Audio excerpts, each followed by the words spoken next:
Bismillahirrahmanirrahim. Assalamualaikum warahmatullahi wabarakatuh. Sobat pajak sekalian, kali ini kembali kita bertemu dalam podcast perpajakan yang akan membahas tentang tema perpajakan yang saat ini memang waktu yang tepat untuk dibahas. Ya, karena seperti kita ketahui bahwa dari bulan Januari sampai Maret adalah saat pelaporan SPT tahunan PPh khususnya untuk orang pribadi. Saya Andi, saya penyuluh dari Kopertama Luwuk, izin membahas tentang tata cara pelaporan SPT tahunan PPh OP 1770 untuk wajib pajak UMKM melalui e-form. Surat pemberitahuan SPT tahunan pajak penghasilan PPh seperti kita ketahui merupakan formulir yang digunakan wajib pajak atau teman-teman kalian yang digunakan atau berfungsi untuk melaporkan penghitungan dan atau pembayaran PPh, objek pajak PPh, bukan objek pajak PPh harta dan kewajiban.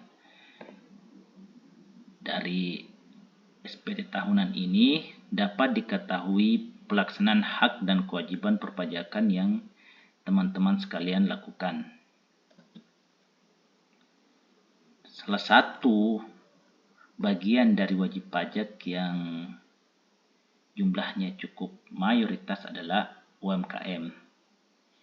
UMKM adalah dalam hal ini dalam pengertian pajak adalah wajib pajak yang menerima atau memperoleh penghasilan dari kegiatan usaha dengan peredaran bruto tidak melebihi 4,8 miliar dalam satu tahun pajak. Jadi kita akan membahas lagi apa saja sih kewajiban perpajakan UMKM. Ya, seperti kita ketahui ya, pertama, sebagai wajib pajak yang bergerak dalam sektor UMKM, teman-teman sekalian harus mendaftarkan diri untuk memperoleh NPWP. Kemudian, menghitung pajak yang harus dibayar sesuai dengan kegiatan usaha. Kemudian melaporkan seluruh penghasilan ya melalui surat pemberitahuan atau SPT dan membayar pajak yang seharusnya dibayar dengan mekanisme membayar sendiri, pemotongan atau pemungutan. Baik teman-teman sekalian, kita akan membahas lebih lanjut lagi ya tentang SPT tahunan, yaitu bagaimana sih cara melaporkan SPT tahunan PPOP 1770 khususnya untuk wajib pajak UMKM melalui e-form. Jadi sarana pelaporan itu ada dua, ada yang bisa melalui dengan cara manual, ada yang bisa melalui cara elektronik. Kalau pada tahun 2024 ke bawah, pelaporan dapat dilakukan melalui DJP online. Berbeda dengan tahun 2025 ya, sekarang kita sudah sering dengar atau mengetahui bahwa pelaporan hak dan kewajiban perpajakan dilakukan melalui Cortex. Namun untuk tahun 2024 ke bawah pelaporannya bisa melalui DJP online. Salah satu sarana pelaporan adalah melalui e-form.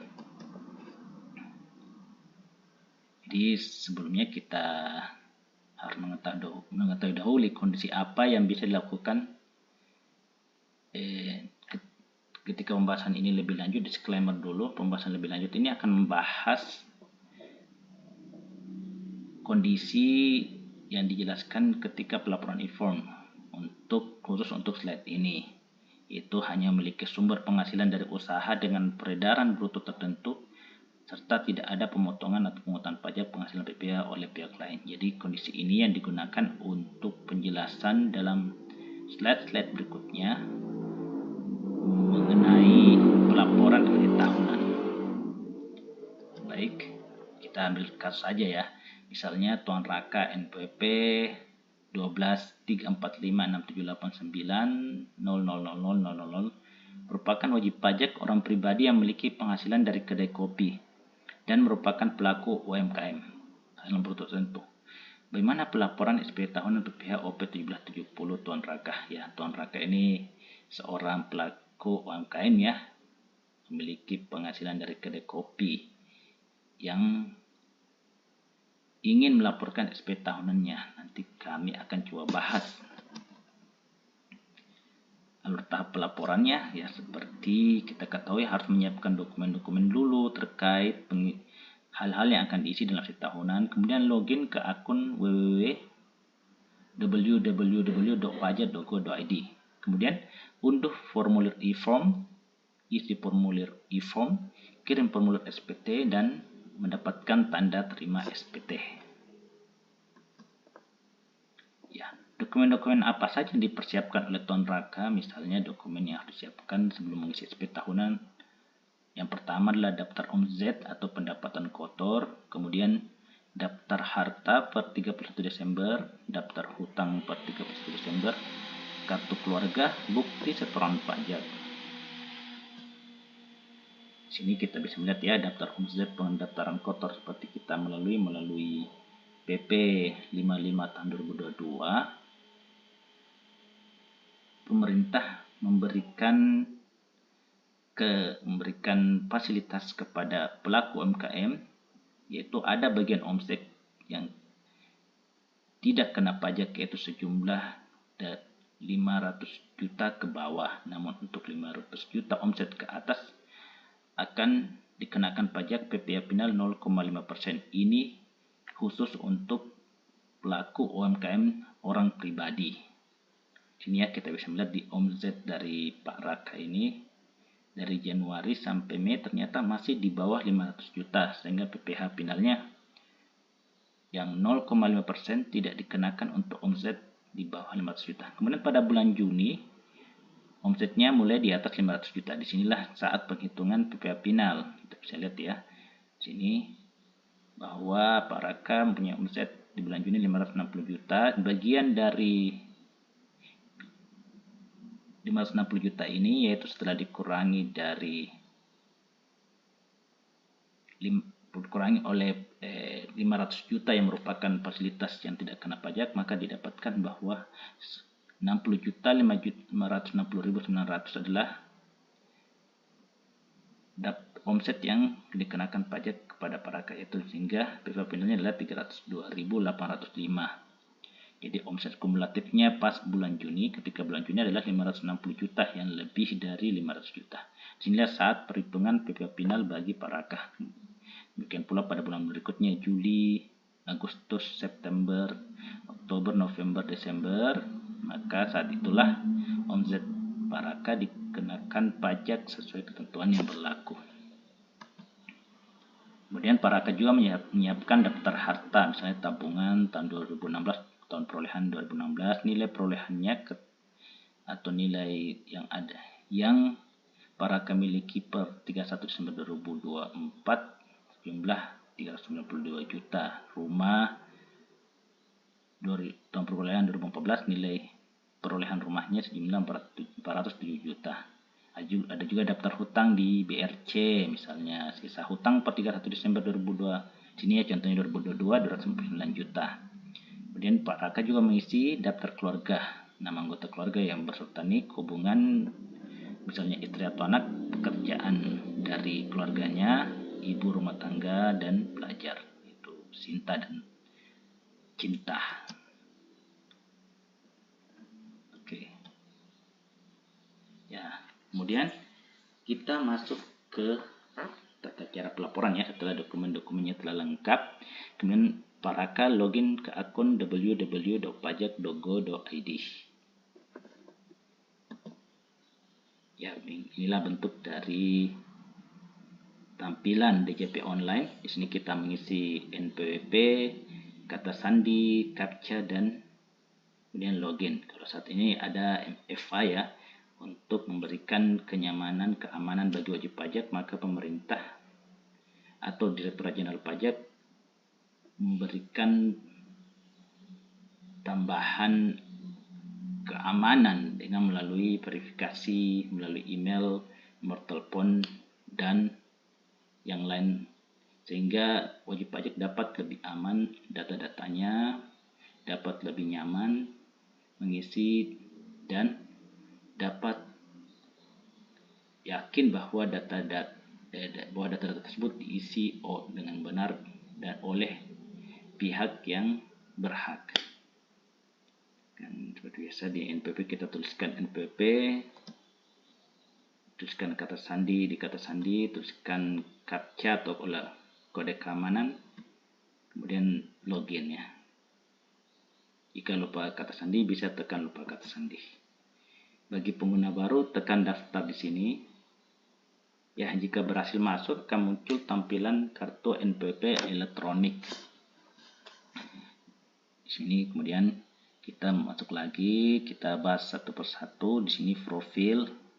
Ya, kalau dulu digunakan untuk pemadanan mandiri di kemudian NPWP, tapi saat ini sudah tidak lagi ya, karena batas waktunya sudah berakhir. Dan yang paling penting untuk melaporkan SPT tahunan tekan lapor. Ya, kemudian kita masuk ke tahapan berikutnya, yaitu unduh formulir e-form. Di bagian pelaporan atau bagian lapor kita melihat ya tampilan di sini pengisian SPT secara elektronik, ada e-form, e-filing, dan SPT biometrik. Kita ya, karena kita membahas tentang e-form ya, kita mengunduh formulir melalui e-form. Kita tekan logo e-form PDF, tekan buat SPT, kemudian di sini ada pertanyaan-pertanyaan ya ketika menekan menu buat SPT, apakah Anda menjalankan usaha atau pekerjaan bebas? Ya, Anda memilih ya. Kemudian tekan e-form SPT tahunan orang pribadi formulir 1770. Jadi kita mengisi tahun pajaknya. Dalam contoh kasus kali ini tahun pajaknya 2022. Kalau sekarang ya berarti 2024. Kemudian kita pilih status normal ya. Ini biasanya otomatis jika baru melaporkan pada tahun pajak SPT tahunan pertama kali. Namun jika pembetulan maka terisi otomatis pembetulannya. Di sini kita bisa pilih media pengiriman, email atau nomor handphone. Kita pilih email, kemudian kita tekan kirim permintaan. Ya, di sini kalau sudah tertulis ada centang hijau sukses, kemudian kita unduh formulir dan kirim token telah berhasil. Kita mencek file pada komputer, misalnya pada kolom download. Untuk formulir SPT tahunan 1770, cek email atau handphone untuk token SPT tahunan. Langkah berikutnya adalah mengisi formulir e-form. Kalau memang kita belum mengunduh dan menginstal Adobe Acrobat Reader DC, maka seharusnya kita mengunduh dan menginstalnya dulu supaya formulir yang sudah kita download dapat terbaca di komputer kita. Caranya adalah pilih unduh Adobe PDF Reader, kemudian untuk unduh tekan gambar Adobe Acrobat Reader DC sini ya. Kemudian selanjutnya kita membuka dan mengisi formulir form 1770. Caranya tekan kanan, kemudian pilih open with Adobe Acrobat Reader DC. Ya, yang langkah awalnya. Kemudian kita mengisi daftar harta yang dimiliki sampai dengan akhir tahun SPT yang kita laporkan. Kalau contoh kasus di sini 31 Desember 2022. Ya, kode hartanya dan sebagainya. Misalnya tadi Pak Raka mengisi tabungan, hartanya tabungan dan rumah. Ini kode harta untuk tabungan 012, kemudian nama harta tabungan, tahun perolehan kita isi saat mulai membuat rekening, harga perolehan kita isi, berapa saldonya, kemudian keterangan kita isi di mana kita membuka rekening, di bank apa. Yang kedua, rumah. Di sini ada pilihan 061 tanah dan atau bangunan, kemudian nama harta rumah, tahun perolehan 2014, harga perolehan ketika kita membeli rumah tersebut berapa. Di sini Pak Raka ternyata membeli rumah seharga 47 juta. Kemudian keterangan tempat di mana kita memiliki harta rumah tersebut, atau bisa juga kita mengisi nomor SHM dan sebagainya, keterangan yang diperlukan. Ya, dan otomatis akan terisi jumlah hartanya. Di sini kode harta. Di sini secara sistem kita tinggal memilih daftar hartanya. Nanti kode hartanya akan secara otomatis terisi kalau kita telah mengklik harta yang terkait. Misalnya tadi tabungan, di situ memang kodenya sudah ada 012. Yang lainnya misalnya 011 uang tunai, 013 giro, 014 deposito, atau piutang misalnya 021 piutang, 022 piutang afiliasi, 029 piutang lainnya. Kode harta lainnya yaitu investasi, 031 saham yang dibeli untuk dijual kembali, 032 saham, 033 obligasi perusahaan, 034 obligasi pemerintah Indonesia, dan seterusnya 035, 036, 037 sampai 039 investasi lainnya. Ya, ada juga kode harta untuk alat transportasi, sepeda 041, 042 sepeda motor, 043 mobil atau tidak bergerak. Ada yang digunakan untuk tempat tinggal, ada yang digunakan untuk usaha 062, kemudian ada yang digunakan dana atau lahan untuk usaha 063, harta tidak bergerak lainnya. Harta bergerak lainnya misalnya logam mulia 051, batu mulia 052, barang-barang seni 053, kapal pesiar 054, peralatan elektronik furniture 055, harta bergerak lainnya 059. Setelahnya Paraka harus mengisi daftar kewajiban sampai dengan akhir tahun, yang tahun di mana Paraka hendak melaporkan kewajibannya. Kalau di sini contoh kasus 31 Desember 2022. Di sini Paraka mempunyai pinjaman di BRC tahun pinjaman 2014, lama pemberi pinjaman Jakarta, sisa hutang 31 Desember 2022 209 juta. Paraka harus mengklik kodenya tambang misalnya 1 nama pemberi pinjaman BRC, nama pemberi pinjaman Jakarta tahun pinjaman 2014, jumlah pemberian pinjaman 299 juta. Kode daftar harta ya. Ini tadi kalau kita memilih sudah ada kodenya 101. Itulah kelebihan dari e-form. Kalau kita tidak perlu mengingat kode-kodenya karena di saat mengklik item terkait akan disertai dengan kodenya. Misalnya tambang akan disertai dengan kode 11, kartu kredit 102, 103 utang afiliasi, 19 utang lainnya. Ya, kewajiban lainnya adalah Paraka mengisi daftar keluarga, misalnya cinta sebagai istri, mengisi NIK 16 digit dan pekerjaan rumah tangga. Kemudian ada Sinta sebagai anak dan NIK-nya juga, dan pekerjaannya pelajar. Ya, pada angka 16 sini pada 1773 lampiran 3 ya, kita mengisi penghasilan yang dikenakan pajak final dan atau bersifat final. Seperti kita ketahui bahwa PPh final UMKM termasuk bagian dari penghasilan yang dikenakan pajak final dan atau bersifat final. Ya, cara Paraka mengisi pada angka 16. Mengklik kemudian mengisi daftarnya. Ini ya, bulan Januari sampai Desember mengisi nilai-nilainya, kemudian mengisi jumlah pajaknya. Nanti di sini akan otomatis terinput ke bagian nomor 16 bila telah diisi di daftar list berapa penghasilan per bulannya, omset per bulannya, dan berapa PPh finalnya.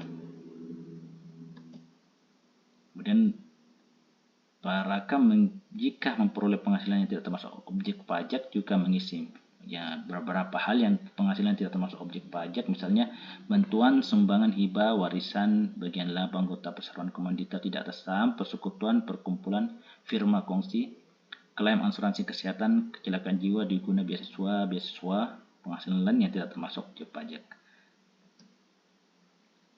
Ya. Tekan selanjutnya kita masuk ke daftar pemotongan pemungutan oleh pihak lain. Seperti kita ketahui pada awal pembahasan, kita di sini membahas tentang wajib pajak yang tidak memiliki daftar pemungutan oleh PPh oleh pihak lain. Dan tekan selanjutnya, kemudian karena Paraka hanya memiliki satu sumber penghasilan dari UMKM yang omsetnya di bawah 4,8 miliar, maka di sini kita tidak mengusir ya di bagian lampiran 1771, yaitu Khusus untuk penghitungan penghasilan neto dalam negeri dari usaha dan atau pekerjaan bebas bagi wajib pajak menyelenggarakan pencatatan. Di sini tidak ada pekerjaan bebas ya dari Paraka. Penghitungan penghasilan neto dalam negeri sebuah dengan pekerjaan, penghitungan penghasilan negeri dan lainnya. Ya, kita masuk ke formulir induk SPT tahunan orang pribadi 1770. Di sini akan otomatis terisi NPP, nama wajib pajak, jenis usaha pekerjaan bebas. Kemudian kita mengisi nomor telepon atau faksimilih. Di sini tampilannya kita mengklik pada angka 10, ada item penghasilan tidak kena pajak. Kita harus memilih status dan jumlah tanggungan ya. Ini terkait dengan daftar keluarga yang telah diisi oleh Paraka. Ini kawin 1. Tadi Paraka memiliki keluarga cinta dan cinta ya. Jadi tanggungan istri 1, tanggungan 1. Jadi di sini untuk diri wajib pajak bila belum menikah 54 juta. Untuk bila wajib pajaknya kawin maka tambahnya 4.500.000.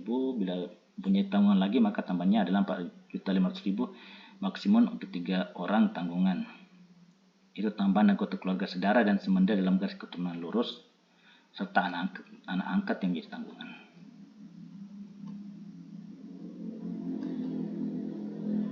Dan kita mengisi tanggal pembuatan SPT tahunan. Di sini nanti ada kolom submit, kita mengklik submit. Kemudian kita sampai ke tahapan berikutnya yaitu untuk mengirim formulir SPT. Ya, setelah kita mengklik submit pada induk, kita harus mengunggah lampiran daftar penghasilan bruto omset setahun dengan format file PDF maksimal 15 MB ya.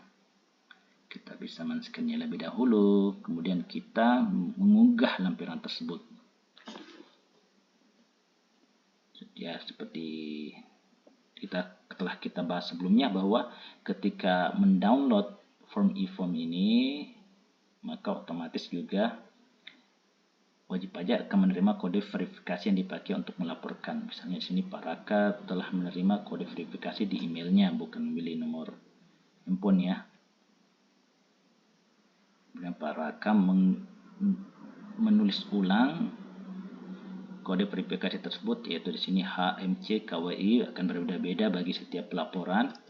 Kemudian mengklik submit untuk mengirim SPT tahunan 1770. Bila Paraka telah sampai ke tahapan terakhir dan telah berhasil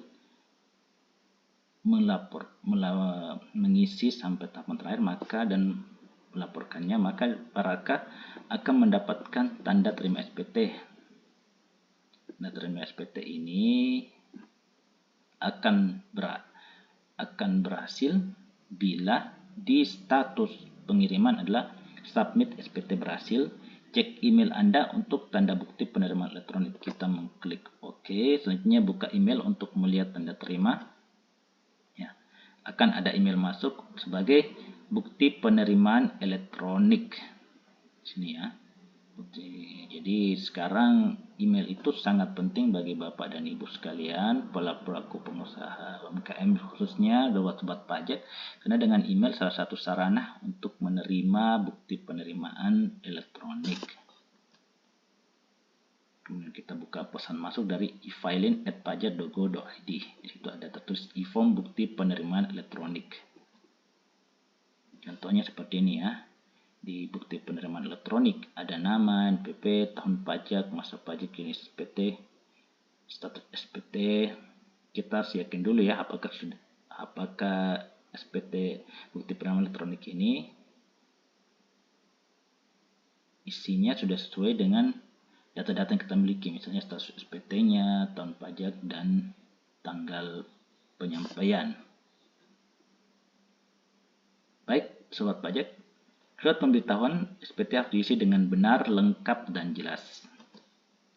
Oke, sobat pajak, sudah sampailah pada tahapan terakhir kita membahas tentang SPT tahunan ya. Jadi jangan lupa bahwa sobat pajak sekalian untuk melaporkan SPT tahunannya, karena batas pelaporan SPT tahunan khususnya tahun 2024 adalah sampai 31 Maret 2025. Masih ada waktu seminggu lagi ya, sekitar seminggu lagi untuk melaporkan SPT tahunannya, dan masih ada kesempatan Bapak dan Ibu menyiapkan dokumen-dokumennya untuk pelaporan.